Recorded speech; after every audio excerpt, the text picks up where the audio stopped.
дар паёми имсолаи пешвои миллат эълон гардани соли 2018 ҳамчун соли рушди сайёҳӣ ва ҳунарҳои мардумӣ аз ҷониби аҳолии шаҳри Турсунзода хушпазируфта шуд. бояд гуфт ки дар шаҳри Турсунзода якчанд маҳфилҳои ҳунаромӯзӣ фаъолият доранд ки имрӯз садҳо наврасону ҷавонон ба он шомил буда ҳунар меомӯзанд. бо гузарондани як чорабинӣ аз ҷониби маҳфилҳои ҳайкалтарошӣ, кулолгарӣ ва кандакорӣ маҳсули дастони беҳтарини наврасону ҷавонон ба маърази тамошо гузошта шуд. Хуршед Олимов роҳбари маҳфили ҳайкалтарошӣ буда то имрӯз садҳо кӯдакону наврасонро ҳунар омӯзондааст. Мана мисол адами Самарқанду Бухоро чизе ки боша ба пенопласт сохтагӣ. Ина бачаҳо дар мобайни қариб як 3 моҳ 4 моҳ сохтагӣ буданд ки ин кори майдакорӣ не кори калон. Умуман ҳайкалтарошӣ ва кори майда намешавад, кори калон мешавад асосан. Асосан мана мисол ин аз пенопласт сохтагӣ вазн надораду, лекин хай инам ба кори ҳайкалтарошӣ ба медарад. ин кори ҳайкалтарошӣ худаш ба як спецификаи алоҳида дорад. Инҷо якум он ки кори ҷисмонӣ вазбин.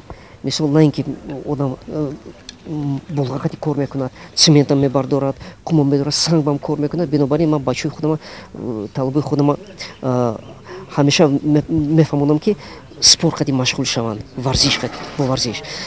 Пагои рӯз як хелаш мебинанд ман қади машқ мекунанд. Барои чӣ? Барои ки барои кори ҳайкалтарошӣ қувват доштан дар кор. На ин ки қувват, ба ғайр аз қуввати ҷисмонӣ бо нозукии дастам доштан дар кор.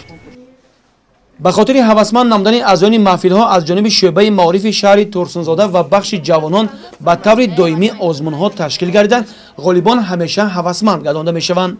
Машғул шудан ба ҳунаромӯзӣ ба рушди зеҳнӣ, тарбияи эстетикӣ ва ташаккули эҳсоси зебошиносии наврасон мусоидат менамояд. аз ин хотир ин наврасону ҷавонон ба маҳфилҳои кулолгарӣ, кандакорӣ ва ҳайкалтарошӣ бо марохи беандоза ҳамарӯз ба машғулатҳо ҳозир мегарданд. мақсади ташкил намудани ин гуна маҳфилҳо аз ин иборат аст ки бештар хонандагонро ба ҳамин гуна маҳфилҳо ҷалб намоем ва аз беҳудагардӣ онҳоро эмин намоем. ин ба фоидаи хонандагон ки бештар ба маҳфилҳо омада ҳунарҳои миллиро меомӯзанд. ба ҳамаи мо шумо маълум аст ки соли 2018ро ташаббускори пешвои миллат президенти ҷумҳурии Тоҷикистон муҳтарам Эмомалӣ Раҳмон соли рушди сайёҳӣ ва ҳунарҳои мардумӣ эълон карданд. мо дар оянда нақшаҳо дорем ки сафи ин гуна маҳфилҳоро зиёд намуда, хонандагони бештарро ба маҳфилҳо ҷалб намуда, ба онҳо ҳунарҳои мардумии тоҷикро омӯзонем. дар замони соҳибистиқлолии кишвар барои боло бурдани шавқи санъати кӯдакону наврасон шуруъ аз боғчаҳои кӯдакона ва макотиби таҳсилоти миёнаи умумӣ машғулиятҳо ва дарсҳо ба роҳ монда шудааст. маҳфилҳои таъсис намудаи муассисаи таҳсилоти иловагии шӯъбаи маорифи шаҳри Турсунзода воситаи хуб аст барои такмили ҳунару истеъдоди насли наврас дар ҷӯдаи ҳунармандӣ.